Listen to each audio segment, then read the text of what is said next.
Assalamualaikum warahmatullahi wabarakatuh. Saya Zara dari NIM 046. Pada materi ini saya akan menjelaskan tentang haid. Yang pertama, pengertian haid. Haid secara bahasa adalah mengalirnya sesuatu. Dalam Mujivi al-Lughah, kata haid tanpa menjelaskan asal-usul dan padanannya berasal dari kata hada haidan, yang diartikan dengan keluarnya darah dalam waktu dan jenis tertentu. Secara syara, haid adalah darah yang keluar dari rahim perempuan dalam keadaan sehat dan tidak karena melahirkan atau sakit perut pada waktu tertentu. Yang kedua, perbedaan pendapat mengenai batasan umur untuk perempuan haid. Para ulama berbeda pendapat mengenai batasan umur untuk perempuan haid, sehingga ketika ada perempuan yang mengalami haid sebelum atau sesudah batasan usia tersebut, bisa dipastikan darah yang keluar dari rahim perempuan adalah darah penyakit dan bukan darah haid. Perbedaan itu disebabkan tidak adanya penjelasan dari nas mengenai hal itu. Para ulama menetapkan batasan itu dengan melihat kebiasaan dan keadaan perempuan. Menurut Hanafi, usia perempuan ketika pertama kali haid adalah 9 tahun komariah atau 354 hari dan umur berhentinya haid adalah 55 tahun. Sedangkan menurut Maliki, perempuan itu mengalami haid dari umur 9 tahun sampai 70 tahun. Menurut Syafi'i, tidak ada batasan umur bagi terhentinya masa haid. Selama perempuan itu hidup, haid masih mungkin terjadi padanya. Tetapi biasanya sampai umur 62. Hambali, batas akhir umur perempuan haid adalah 50 tahun. Hal ini berdasarkan qaul atau Aisyah, ketika perempuan sampai umur 50 tahun, dia sudah keluar dari batasan haid. Dan ia juga menambahkan, perempuan tidak hamil setelah ia berumur 50 tahun.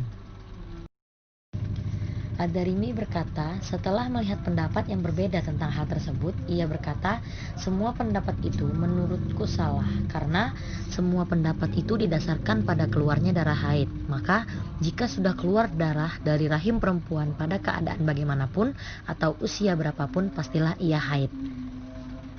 Pendapat itu juga yang dipakai Ibnu Taimiyah. Kapan saja perempuan haid, walaupun usianya kurang dari 9 tahun atau lebih dari 50 tahun, ia tetap dihukumi haid, karena hukum haid itu dikaitkan dengan keluarnya darah tersebut dan bukan pada usia tertentu. Yang ketiga, ciri-ciri darah haid menurut Nabi adalah sebagai berikut. Yang pertama, warnanya hitam. Yang kedua, pekat. Yang ketiga, mencolok dikarenakan sangat panas. Yang keempat, keluarnya darah tersebut untuk memberikan manfaat. Yang kelima, baunya berbeda dengan darah-darah yang lain. Yang keenam, warnanya sangat merah. Yang keempat, masa haid dan masa suci. Para ulama berbeda pendapat mengenai lamanya masa haid. Menurut Syafi'i dan Ahmad, paling sedikitnya haid adalah sehari semalam dan paling lama adalah 15 hari. Sedangkan menurut Abu Hanifah, paling sedikit 3 hari 3 malam, dan jika kurang dari itu disebut darah fasad, dan paling lama haid adalah 10 hari. Menurut Maliki, tidak ada batasan minimal dan batas maksimal bagi haid. Walau hanya keluar 1 tetes sudah terhitung haid. Sedangkan sedikitnya masa suci di antara haid menurut jumhur ulama adalah 15 hari, karena dalam 1 bulan biasanya perempuan mengalami siklus haid dan suci. Sedangkan maksimal haid adalah 15 hari sehingga minimal suci adalah 15 hari juga. Menurut Hanabilah, sedikitnya suci di antara haid adalah 13 hari. Seperti yang diriwayatkan Ahmad dari Ali, sesungguhnya seorang perempuan yang ditalak suaminya datang kepada Ali, dia berkata bahwa sedang haid di hari yang ke-13. Yang kelima, hukum perempuan haid dan larangan-larangan bagi perempuan haid. Yang pertama, hukum perempuan haid. Dalam tradisi fikih terdapat 5 hukum yang berkaitan dengan perempuan haid, sebagaimana yang dirumuskan oleh para ahli fikih, yakni A. Perempuan yang haid wajib mandi setelah selesai masa haidnya. B. Haid sebagai pertanda balik. C. Penentuan kosongnya rahim seorang perempuan pada masa idah dengan haid, sebab Pada dasarnya hikmah iddah adalah untuk mengetahui kosongnya rahim. D. Perhitungan mulainya masa iddah dengan haid menurut mazhab Hanafi dan Hambali, karena mereka memaknai lafaz salasataquru dengan haid.